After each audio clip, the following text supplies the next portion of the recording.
Hey guys, कैसे हो आप लोग। आई होप आप सब लोग ठीक होंगे। हम बात कर रहे हैं कि श्रीमद् भगवत गीता से हमें क्या लेसन्स मिल सकते हैं, क्या लेसन्स मिलते हैं। तो इसके अगर प्रथम अध्याय की बात करें तो उसमें कुछ चीज़ें मेंशन्ड हैं जिससे हम देख सकते हैं कि जिनको हम अगर अपनी लाइफ में इनकॉर्पोरेट करें तो हमें कितने बेनिफिट्स हो सकते हैं, कितना हमारी ज़िंदगी सुधर सकती है। एक चीज़ जो हमने नोटिस की है कि महाभारत युद्ध के दौरान जब युद्ध शुरू होता है या युद्ध शुरू होने का एक रीज़न ये था कि जो दुर्योधन थे ना, वो काफ़ी जेलस थे युधिष्ठिर और उनके भाइयों से, पांडवों से। क्यों? क्योंकि एक तो राजपाट युधिष्ठिर जी को मिल गया था और वो एक तरह से काफ़ी ज़्यादा जेलस थे। तो आप कह सकते हो कि बाद में जब युद्ध भी होता है ना, तो श्री कृष्ण किन के साइड पे युद्ध लड़ते हैं? पांडवों के साइड पे युद्ध लड़ते हैं। मतलब पांडवों की साइड पे होते हैं, वो अकेले पांडवों की साइड पे होते हैं और उनकी सारी की सारी सेना दुर्योधन की साइड पे होती है, राइट। तो हमें एक चीज़ ये सीखने को मिली भगवत गीता पढ़ के या पढ़ने से, हमें एक चीज़ ये सीखने को मिलती है कि अगर हमारे अंदर ईगो है या जेलसी है किसी चीज़ को लेके, हम एनवी कर रहे हैं किसी से, तब तक हमारा जो बेनिफिट है, आप एक फ़ायदा लगा लो अपना या अपनी लाइफ का जो एक होता है ना कि लाइफ सुधर जाएगी, वो सुधर नहीं सकती। हमें अपनी लाइफ सुधारने के लिए ये चाहिए कि हम किसी से एनवी ना करें, अपने आप को बेटर बना सकते हैं, अपने आप में इम्प्रूवमेंट्स कर सकते हैं। जेलस होने से तो कुछ भी नहीं होगा ना।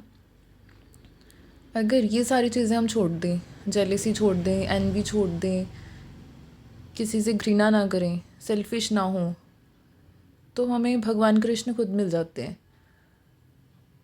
एक चीज़ और सीखने को मिलती है कि आपने नोटिस किया कि भगवत गीता का ज्ञान अर्जुन जी को ही क्यों दिया श्री कृष्ण ने।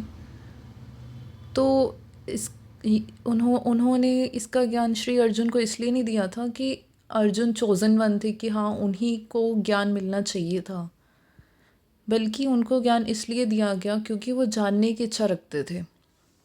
उन्होंने श्री कृष्ण से सवाल पूछे कि हे पार्थ, हे माधव, ऐसा क्यों। उन्होंने सवाल पूछे तो श्री कृष्ण ने उनको जवाब दिए।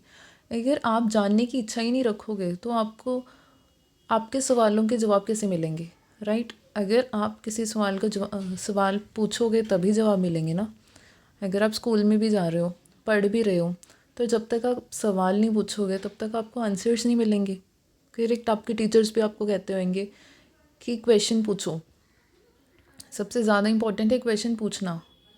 अगर आपको कुछ नहीं आता तो कोई बात नहीं है, पर अगर आप पूछ भी नहीं रहे फिर आपकी नॉलेज कैसे बढ़ेगी, राइट। तो वो जो अर्जुन में वो क्यूरियोसिटी थी, वो जानने की इच्छा थी ना, वो किसी और में नहीं थी, उतनी किसी और में नहीं थी। तो एक रीज़न ये है कि श्री कृष्ण ने उन्हें गीता का ज्ञान दिया। और एक और चीज़ हमने भगवत गीता से देखी है कि श्री कृष्ण जो परम परमात्मा, जो गॉड फिगर है, उन्होंने अर्जुन का सारथी बनना एक्सेप्ट किया था। मीन्स श्री कृष्ण जो सबसे ऊपर है, जब उनमें कोई ईगो नहीं थी कि वो किसी क्षत्रिय के सारथी बने, तो हम अपने अंदर ईगो क्यों रखते हैं। हमें भी नहीं अपने अंदर ईगो रखनी चाहिए ना। एक भगवान है, जब भगवान में कोई ईगो नहीं है, जब भगवान में कोई ये नहीं है कि मैं किसी का सारथी कैसे बन सकता हूँ, तो हम तो इंसान हैं, हम तो कुछ भी नहीं है उनके सामने, फिर हम ईगो कैसे रख सकते हैं। तो एक लेसन ये भी हमें सीखने को मिलता है कि ईगो जो है ना, वो मोस्ट ऑफ द प्रॉब्लम्स की जड़ होती है।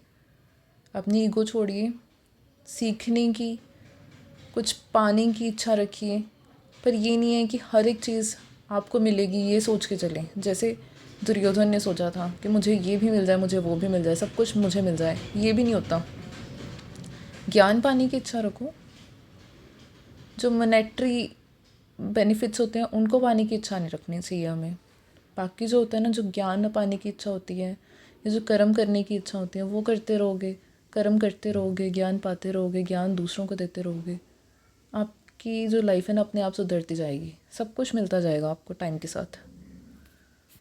तो ये थे मेरे अकॉर्डिंग कुछ लेसन्स जो हम सीख सकते हैं फ्रॉम फर्स्ट अध्याय ऑफ भगवत गीता जी। आपके इस पर क्या विचार हैं ज़रूर बताइए।